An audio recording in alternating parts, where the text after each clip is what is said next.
positioned. He's going to have to get out of there too. And the riflemen are winning. So now just gently, gently right-click on this thing here. Come on, go, go, go. Take the cap point. Grab it, grab it. Well, we'll tune back into that later. He did get the Armored Greyhound. Armored Greyhound is nice. It comes equipped with skirts. These upgraded armored skirts. It's only level 2. They're okay. The first thing I did when I was getting into this game was I got a skilled Greyhound and I diligently leveled it up to level 5. And I very quickly realized that without the 50 cal gunner and without the armored skirts, a skilled Greyhound kind of sucks. Like, I really wanted... It's almost better in every way to get regular Greyhounds and have a couple army items if you think you're going to spend a lot of time on them. Have some army items that either upgrade their damage or their hit points or, something like that. The cheapness of their mines, whatever you want. And just use a regular Greyhound and spend munitions on it. It's kind of detrimental to not have one of the two abilities.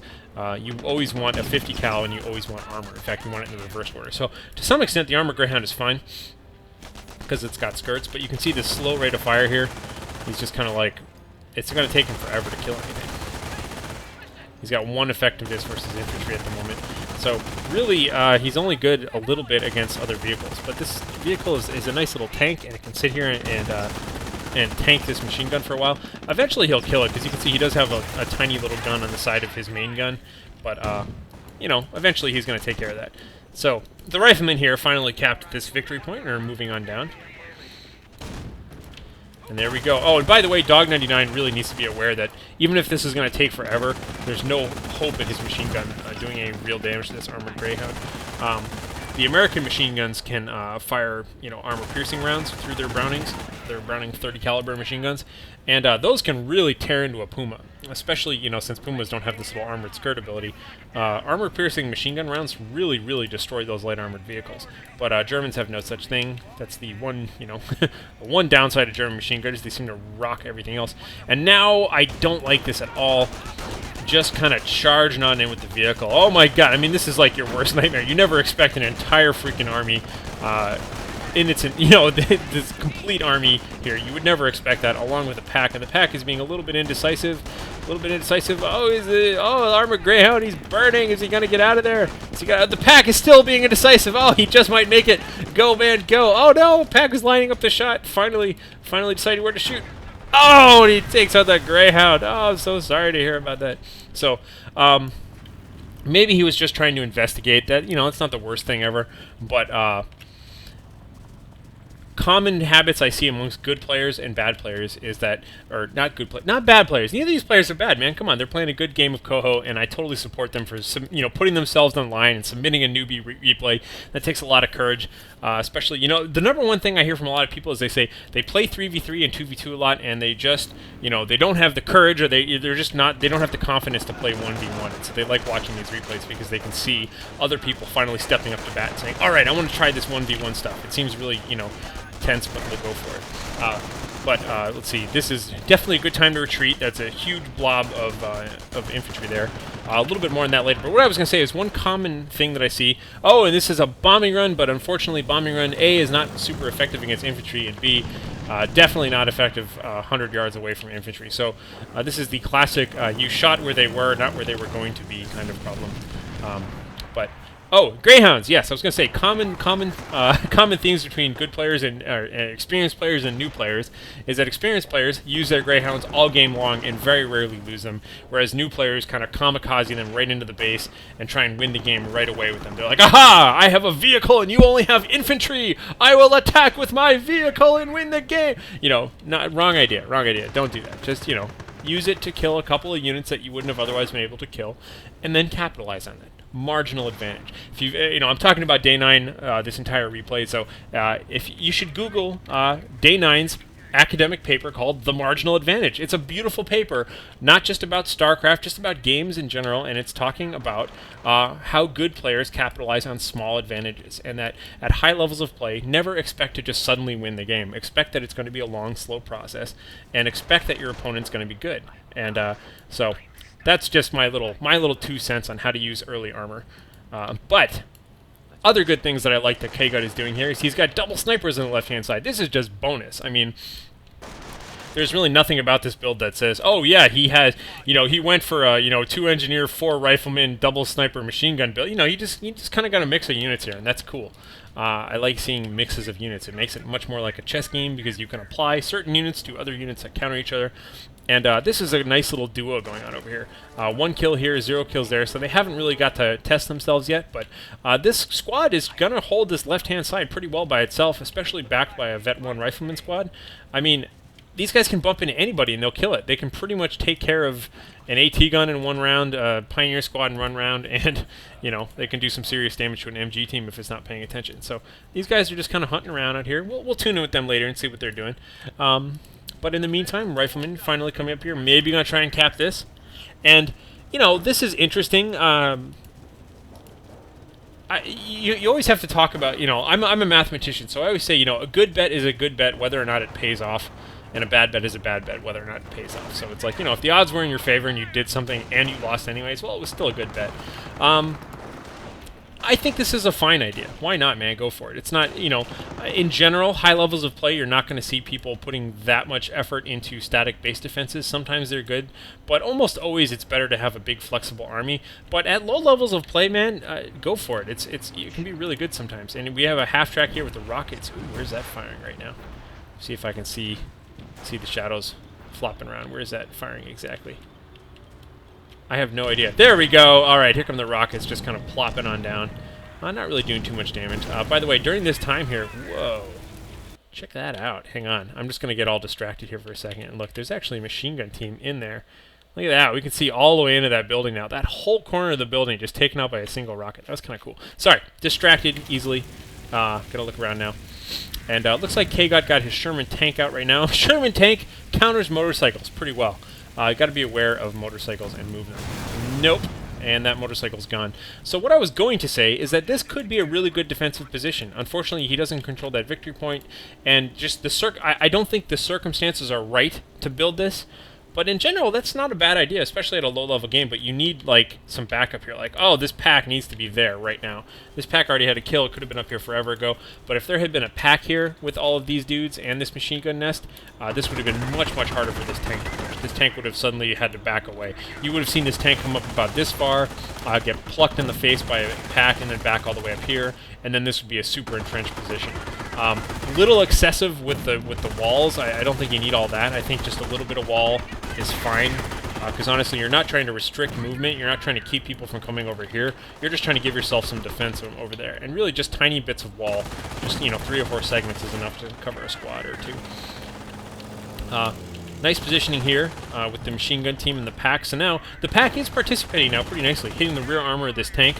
We'll see how quickly Kgut can respond to this. He is just decimating this machine gun bunker at the moment.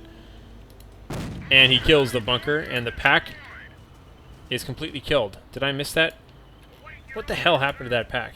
None of this. It might have just been a rifleman squad. Oh, no, it's our double snipers. Of course, our double snipers. I had just finished saying that snipers can kill a pack in 1 shot. There we go. Dead pack, no problem at all. So, good move for Kgut, even throwing me for a loop there because I'm stupid. So here we go. Not a bad idea. I mean, you think there are some snipers around here. Why not take a pot shot with them? So, but unfortunately, retreat that one guy. You're in open cover, sir. Don't retreat both of them, though. The other guy was fine. Oh, well. So, tank pushing in on the machine gun nest here. That's pretty good. These guys are moving up. If you want to be super ambitious, they could grab this retreat and then reinforce and come back. And it looks like they're going to do exactly that. Hey, all right. Way to go, Kgut. That's a good move. So, always good to take advantage of nice enemy artillery. And anti-tank guns are particularly cool. But still, we haven't actually capped this yet. There are definitely engineers here that could just wander over here and cap that. So, it's always tough to work on multitasking and things like that. But those are just, habits of good players, kind of reinforcing everything. Also, you'll notice kind of a lot of build-up here. It's tempting to be like, I found myself doing this a lot early on. I would select all these units, and I tab through, and I would see this guy, and I'd say R, R, R, R, R. If you don't do that, by the way, do that. That's a really much faster way. Grab all these guys, tab around. Your tab key goes through all of them and selects all of them. And R is the reinforce key. Spam R, R, R, R. So tab R, R, R, tab R, R, R, tab R, R. But if you grab all these guys and you think, well, I need to wait for this one to reinforce. Ooh, bombing run. Bombing run! Nice. 3 kills there. Second wave of bombing run coming. Did I already miss it? Boom, boom, boom. All right, not bad, not the most amazing thing, but hey, why not? It's tempting to grab all these guys and say, oh, I just got to wait for this one dude to finish reinforcing. No, take that, shift-click, remove him from the group, tab to select them all, and then move everybody except for that one group. Just, you know, keep the healthy guys moving. So it's important to know that kind of stuff. Remember, shift-click will remove him from the group, and then you can issue commands to all of these guys. Super useful. Know how to use your hotkeys. Keep dudes moving correctly there. So it kind of works like selecting multiple files in Windows or something like that. So Panzer Command now is up for Dog99. We have an Ostwind alongside a Panther. That is super brutal, and again, this stuff should be moving. That is, you know, this is money on the battlefield right now. You want to use this as quickly as you can, especially if you manage to get a fast Panther. I would immediately take all that stuff and send it up here to the right and just kind of fight tanks. It's true I have the benefit of knowing what the entire battlefield looks like right now, but I still think that's not a bad idea. Anyway, you don't want this stuff in your base. You never want all the... Well, okay, this you want in your base. The half-track with the rockets you want, you know, a little in front of your base. But all this stuff, you need it out in the field. Stab out to the left, stab out to the right. So K-Dog is being a little bit passive now. I think he's kind of getting the late game kind of flustering effect, and I have that happen all the time too.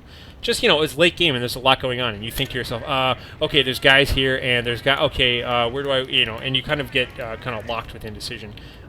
And you kind of, he might just be focusing on his base, just kind of tunnel visioned in here, trying to think, okay, I'll just get one more Panther, and then I'll attack. But really, just start pushing all the time with whatever you've got. Nice division of units here. Did I hear a sniper too? Is there a sniper out there? Not sure. I don't think so. Nice division of units out here, though. We've got these guys here.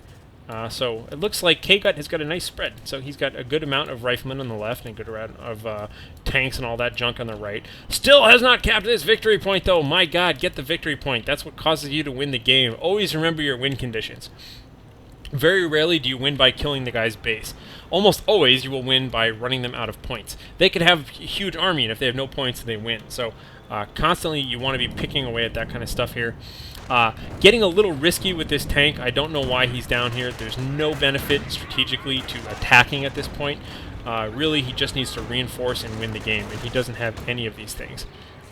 So, looks like taking a shot here, and again, this is poor move, overextended.